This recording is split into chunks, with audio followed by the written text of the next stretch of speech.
What's up, everybody? Welcome to Podcast Now Plus. I'm Alex, and in this video, I want to talk a little bit about Capcom. I don't know what was going on yesterday, whether it was like an investor call or what it was, but all of a sudden last night, we started getting just these cool little tidbits from Capcom. And Capcom, for quite a while, I wouldn't even say under the radar or anything like that. They've been huge. They've been successful. They're big, so it's not like, things are actually going under the radar.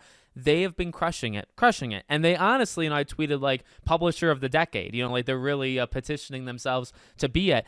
I don't know if there has been a publisher that's been as consumer friendly and just seemingly not just saying all the right things, but they're actually backing it up. They're releasing killer games. They do these discounts. They do all this stuff. They seemingly listen to fans on what they want, and it's been incredible to watch. And this is from, I would say, a publisher that was kind of a laughing stock maybe like 12, 14 years ago, like during that like Resident Evil 5, 6, like when we started to get into that era, like they weren't looking too great, and they turned the corner, and they haven't looked back, ever since, and I pray that they never do, right? So I want to go over a couple of these tidbits because, you see the background behind me of Mega Man. They talk about Mega Man. They talk about like kind of the keys to their success, and they also talk about physical games, and I think it was just a clean sweep, right? Like they really said everything that I would want to hear, and again, just further evidence that they're for the people. They're made by the people for the people, right? They're very, very good. So for Mega Man, there was a question asked, please tell me what plans you have for the Mega Man series. And the answer was,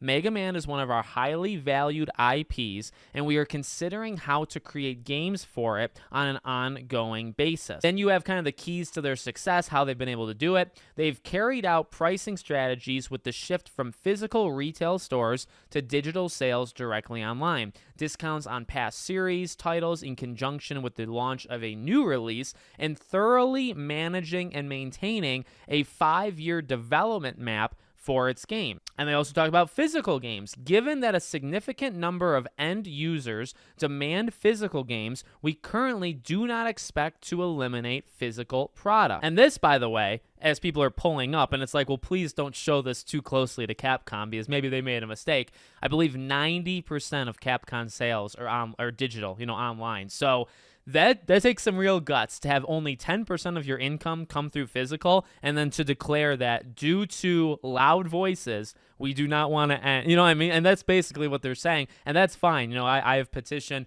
on all 3 of my channels. We talk about physical games so much. So kind of starting right there, and just to kind of end that thought real fast, you love to see it. You love it because while you're seeing the Microsofts of the world, fall back, while PlayStation, might also do it and all this stuff, it's good to see. And yes, we know physical games are going away and digital makes more money and people are just doing it, but there's always going to be value for the 500 reasons, I always talk about on these channels. Physical games are so important. And then back to the Mega Man one, cool. I've been playing Mega Man. I've played Mega Man 1, 2, and 3. I did videos on my 3rd channel, Podcast Now Back to the Past. I think my Mega Man 3 video is not up yet, but it will be soon. And, I'm kind of a newfound fan, to the series. I think it's very difficult. I think they're lovely games, and I would like to see the series continue. I think Mega Man, Mega Man's had a lot of these collections as of late, but really in the last, what do you want to say, 6, 7, 8 years, there's been a lack of like new installment Mega Man games. So, to hear that it's one of their higher value. I mean, I guess we know that. I think Mega Man is like first, second, somewhere in like the top 3, let's say, right, to be safe, on their most selling games of all time. So, I mean, Resident Evil, I'm sure, is there, and Monster Hunter might eventually kick it out, but Mega Man is very valuable, and so to see it hopefully continue and on an ongoing basis, right? Love to see stuff like that. And then you have those keys to success, and the one I guess I really want to focus on is that 5-year development thing. I mean, look, actually all 3 of those bullet points don't seem that hard to follow, to be real, right? It's just, I mean, I guess it is hard to follow in the real world. It's easy to say, but no, that last one, right? So 5 years. So I've seen people talking about Resident Evil. I've seen people talking about Devil May Cry. Devil May Cry, because of the team that does it was doing, Dragon's Dogma 2.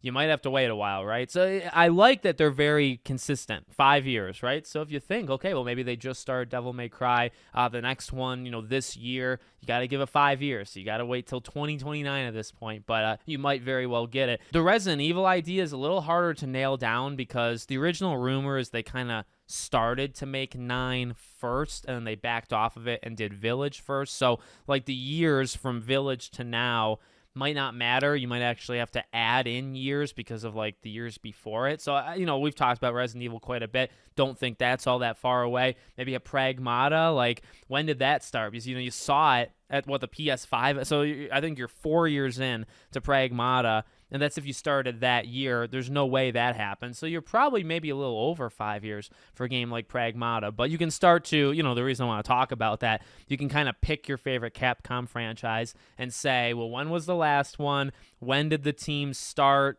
doing something else or start to do, that game? And then you can cut 5 years, just add 5 years to it. And that should be when the game comes out, roughly, of course, right? But hey, Capcom, keep doing what you're doing because you've had very little failure. You've done everything. Most, Dino Crisis is definitely one people still want, but you've done a lot of what people wanted. I think Dino Crisis, Code Veronica remake, right? I mean, besides that, I feel like they've nailed everything. There's been a couple things here and there, but for the most part, they've done tremendously well, and I'm very happy and very proud of them. Let me know what you guys think in the comments. Make sure, as always, you're subscribed to the channel, bell icon turned on. I hope to see you all on the next one.